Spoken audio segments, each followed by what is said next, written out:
Hey y'all, welcome to episode 286 of Consignment Chats. Welcome back. We are that awesome place where resellers level up, as we like to say. So today's topic, we're going to talk about something that hits everybody this time of year. How do you keep your reselling business moving when summer is doing everything in its power to stop you? I mean, we've got a professional here. We've got Summer Samantha in the house, so she can really help us with this. But, a lot of you have kids underfoot. You've got your family vacations planned. It's hot. The guilt of being inside when you'd rather be out. Me at the beach or on a cruise ship. Samantha at the lake. Libby on the golf course. I mean, we all got places we'd rather be. Hey, y'all. Welcome to Consignment Chats. Reselling tips, mindset, and real life. Hit subscribe and let's grow together. So we're going to help you out with some tactics, some ideas, some ways to keep that business going.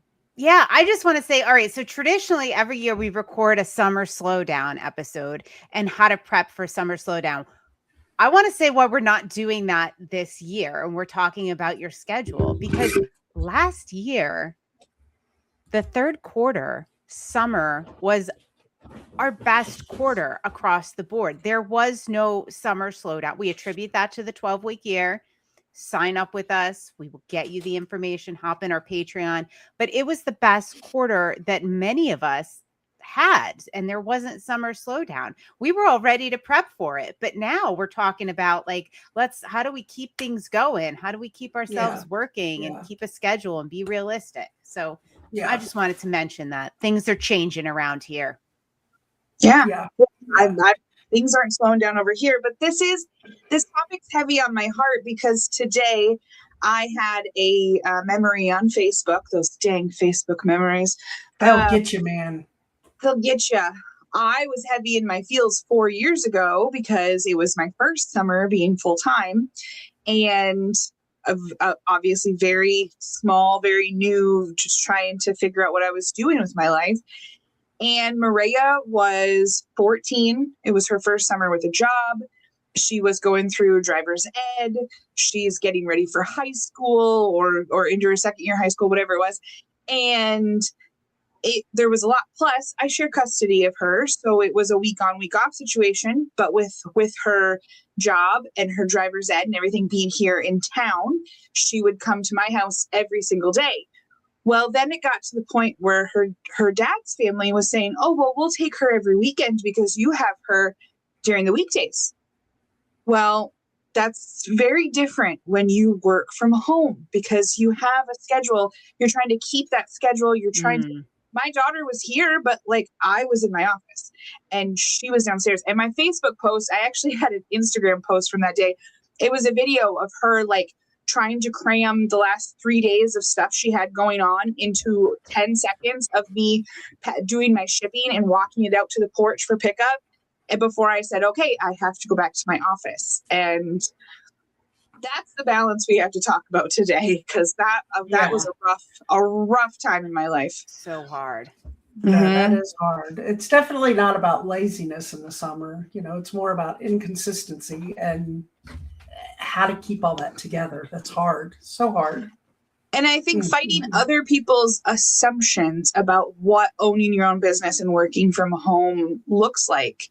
It's not just resellers, it's anybody that works from home or has that flexibility or is your own boss. It took a long time. And I think it still is a boundary and a struggle to tell my family, I can't just take 4-day weekends every weekend. That's and if I do, then I need to be putting in really long days on the other days to make sure that I'm still doing everything I need to do. And I don't just have PTO time. I don't have vacation days. That's not how this works. I have to make those myself. And that's hard.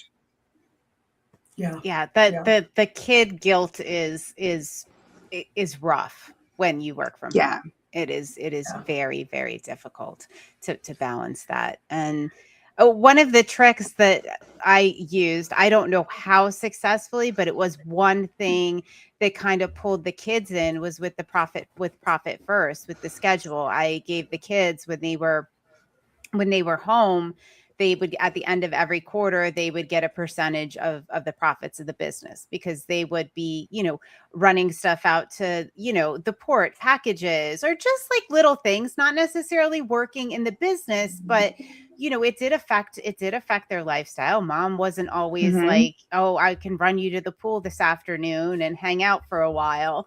It just, it didn't look like that. And giving them that kind of gave them some kind of correlation. Like, all right, yeah, it gave them like a little bit of ownership, but it also made them understand, like, all right, like, she's doing this, and this is how we survive. This is how we're, putting hot dogs and ramen on the table. No. It's the same. So now Maria is grown and she's working her own summer hustle and doing her own thing, but I still have to, I mean, it's sunny outside right now. It is very, very sunny. I still have to have boundaries with myself, but also do those types of negotiations with my husband. Like, normally I'm done working by 6. We make dinner, we go for a walk, or we go do something, or even just watch a couple episodes of Yellowstone, like whatever we're doing. If we have plans, or we're going camping, or there's stuff happening on the weekend, or something that we need to go to, then that's not what today is going to look like. But I have to make sure that I set those boundaries and those expectations ahead of time. 6 o'clock can't come around and I'm like, well, I'm not making dinner. I thought you knew that. Like, I have to make sure that the day before and the morning of, and usually around noon, I say, I let him know and remind him that, like, okay, and not even let him know, like, I discuss it with him. If we're going to take Thursday through Sunday off, then how does Monday, Tuesday, and Wednesday look? What are we going to do? And just have that. And he has ownership in that now. He will say, okay, well, how about we do this? But Tuesday, I'm taking you out to dinner. So set aside, an hour and a half for that. And then the other days, he goes, I'm not going to bother you. I'll leave you alone. You just text me. If you need like tea or snacks or something, and I'll bring them up to you. Fear-based. It's all fear-based. Fear-based. Yeah. Sounds like it, right? Because 4 years ago, I was like, stop interrupting me. Right. And it's different now because you're both home. So that makes it a little different too, I think something I did differently in my 12-week year this year, and I'm using this as an example because for me, it's my husband and I, we're empty nesters. My son is off on his own. And so summer to me is no different than winter, fall, spring. Our lives are still the same. We travel just as much all year long. There's no seasonal thing where like when he was younger, you did all your traveling in the summer. We don't do that now. We travel year long. So something that I changed this year with my 12-week year, and I highly recommend it for people in the summer, is to come up with your minimum, like call it your summer minimum, not your goal. Your goal is different. Like I have a stretch goal, and a stretch goal that I want. But with the traveling and the stuff that our lives have taken on lately and the way we've changed our lives, I have decided that I am going to set a minimum.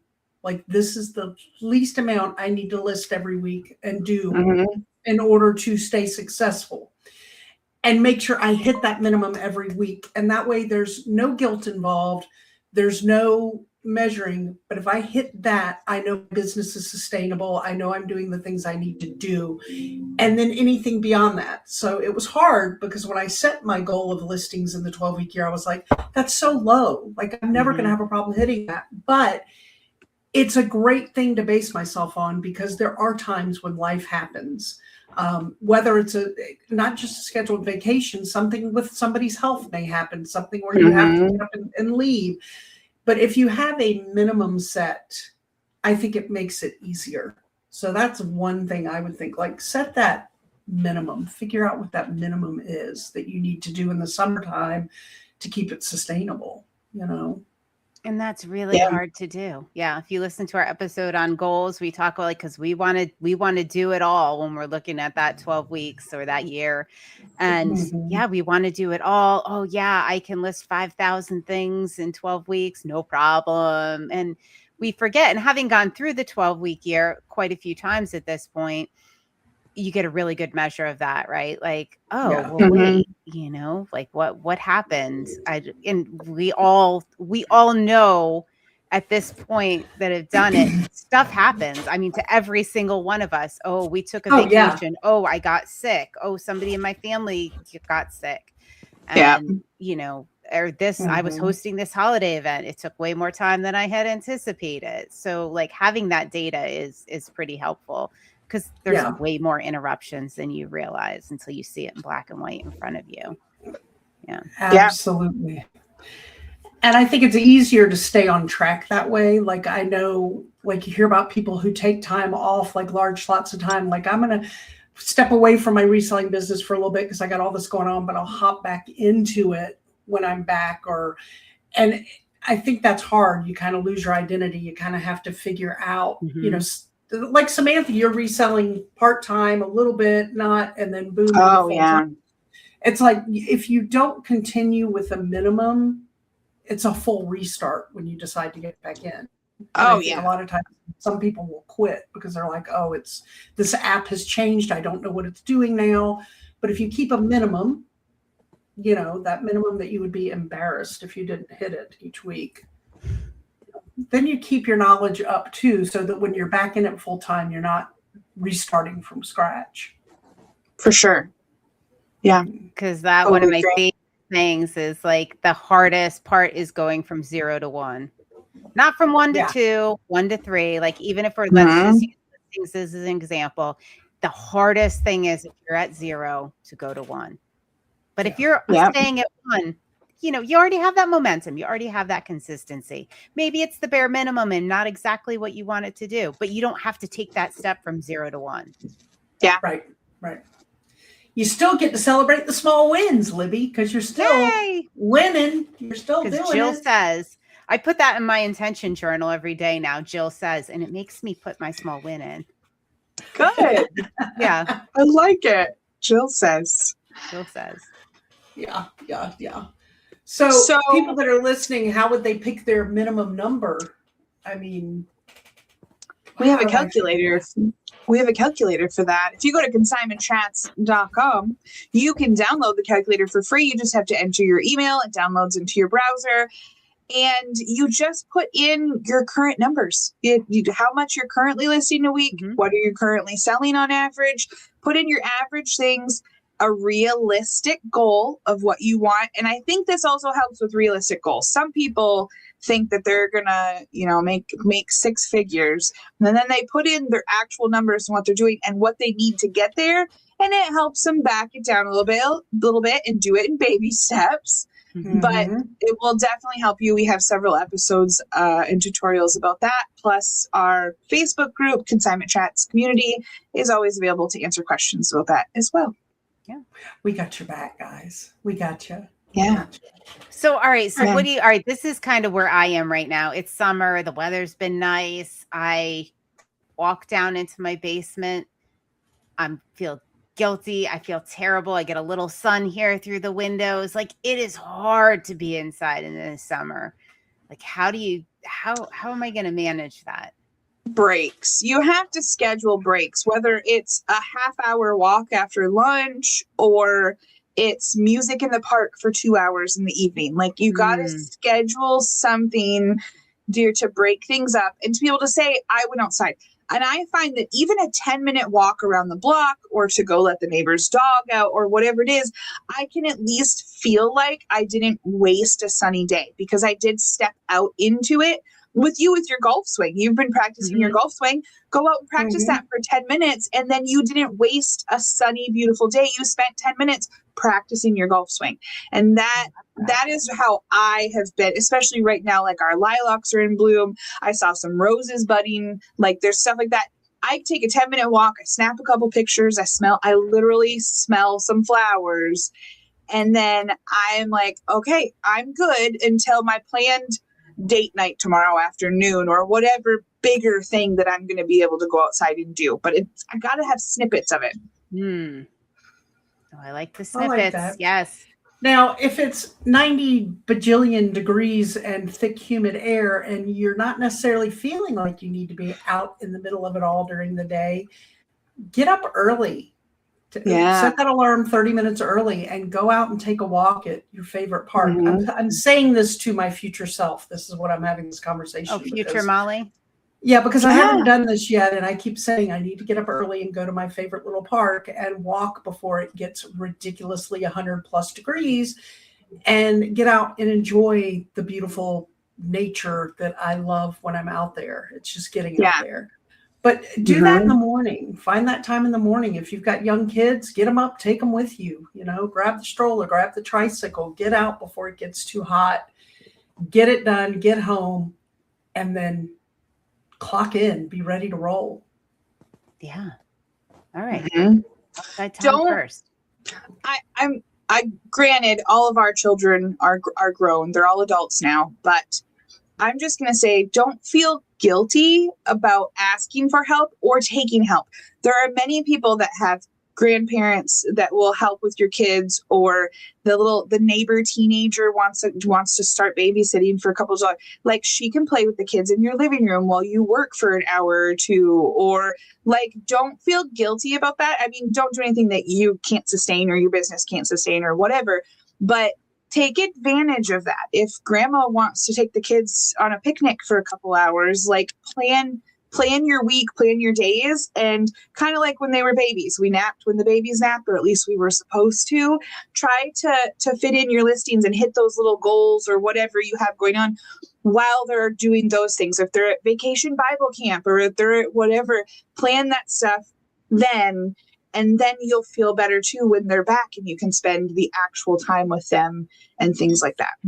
And heck, when they're home, recruit them, right? Let them stuff your poly mailers. Let them have fun peeling off the labels. Just hopefully they don't stick it to itself. You know, let them have fun with some of that. I think that there's a certain age where that's fun, right? And then there's a certain age where I don't want anything to do with your business, mom, dad.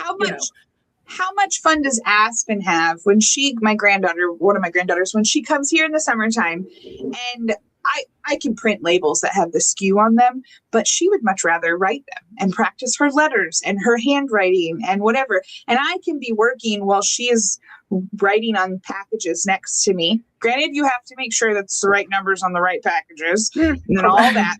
But I gave her a roll of stickers and I just had her write numbers in order and do that. And she thought that was great. And I got an extra hour of work done so that we could go to the zoo afterwards.